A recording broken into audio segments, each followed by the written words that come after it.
I created Ugenia Lavender about 2 years ago, and I really started writing the stories when I was pregnant. I think she's funny, she's a bit feisty, and I love her because she's really human and really well-rounded. She's flawed, but yet she's inspirational, and she challenges the world that she lives in. One Sunday morning, Ugenia woke up and looked out of her bedroom window. The trees were like skinny skeletons, and the ground seemed to be covered in golden nutty cornflakes. This meant one thing to Ugenia. After a long summer playing football in the park, avoiding the dog poo, it was time to go back to school. Every year before term started, Eugenia's parents bought her a brand new pair of trainers. They were always sensible and very ordinary, just like everybody else's. But this year, Ugenia wanted something a bit different. There's 3 stories in the first book. One of them is called The Red Trainers. This is about desire. Ugenia Lavender really wants these red trainers, and she believes that if she gets these red trainers, she'll become an extra special superstar.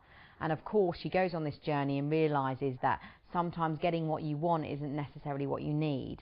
And she's got these gang of friends called Rudy, Trevor, and Rudy, he's this Asian little boy. He's kind of thinks everything's fabulous.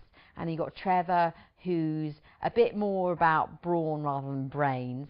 He kind of looks a bit like, in my mind, Wayne Rooney, but he's kind of kind, but he's a bit of a real bloke. And then Bronte, she's kind of more square, very her nose in a book, but you won't meet her till The Lovely Illness. Actually, she's in that one. She's really sweet. She's like the NBS, new best friend. And then you've got different characters come along in different stories. You've got her dad, who's Professor Lavender, who works in this dinosaur museum, and she always goes to him when she's got a problem.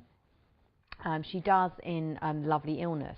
And, for example, she's got her heart's beating like a drum and her legs are going wibbly wobbly. She doesn't know what's wrong with her. So, and he refers every single problem to dinosaurs. He's kind of always in that world. And he goes, what's wrong with you is the lovely illness. He says it's slightly contagious, but it's not serious. But you see, you wouldn't have that problem if you were a praying mantisaurus, because what a praying mantisaurus does, she sees who she likes, she sets the trap, she eats him, and she's done with him. So Eugenia thinks, oh my God, ingenious. That's what I'll do. I'll set a trap for Will Darcy, the guy that she likes. And so it kind of all spirals out of control, basically, from taking on her professor's dad's advice. There must be shiny red trainers somewhere, sighed Eugenia. We'll try one more shop, Eugenia said, Mum firmly, but if they don't have red trainers, you'll have to have ordinary ones like everyone else. Eugenia huffed. The store next door was a tall purple building with 6 black lines stretching down over its large front door. They looked a bit like the strings of a giant guitar. Eugenia and Mum stepped inside and looked around. All the walls were covered in mirrors. The shop was completely empty, and stranger still, there wasn't a single pair of trainers in sight. Suddenly a young woman appeared. She was wearing gigantic pink and green platform trainers. Hey dudes, she smiled. My name's Raquel. I'm in charge while Mr. Hendricks is away. It was actually Raquel's first day at the shop. I was just wondering where all your trainers are, asked Mum. Raquel flicked a gold switch on the wall. In a flash, the mirrored walls flipped round and shelves of trainers appeared. There was running trainers, jumping trainers, bouncing trainers, wheelie trainers, power trainers, solar trainers, and even fashionista spiroelectric gizmo trainers. But every single pair was multicoloured. Eugenia was very, very, very disappointed. No shiny red trainers, no extra special superstar. But I want red trainers, huffed Eugenia.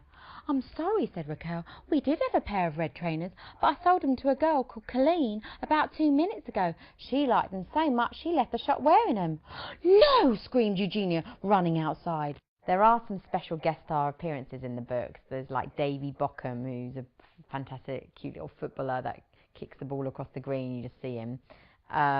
Posh Princess Vittoria, she's got a bigger part, actually. And quite rightly so. And who else is in there? There's Uncle Gordon, the celebrity chef, who shouts at people to teach them how to cook. And all these parts that, you know, you will recognise them, they're all there for a reason. They're all quite authentic. And there's Colleen. You just see her, just a little tiny bit, just a flash of her.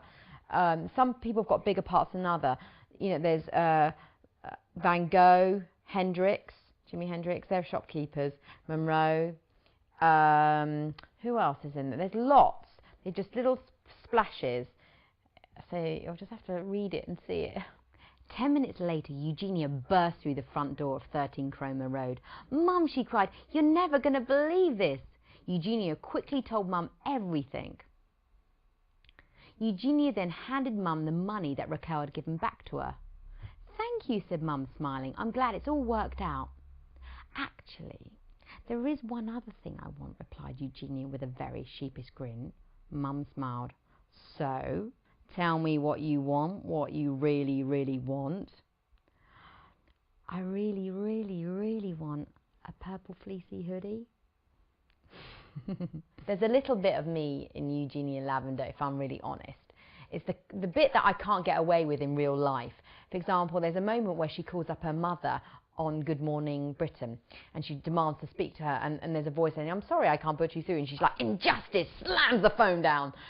And of course I want to be able to do that. Or there's other bits where she really tries, she fails, she's inspirational, she's flawed, she's well-rounded, and she's human. And for that, I mean, I love her because she's a trier, and she does care about other people, and sometimes she can be selfish. And for that reason, I love her. And I hope that you love her as much as I do.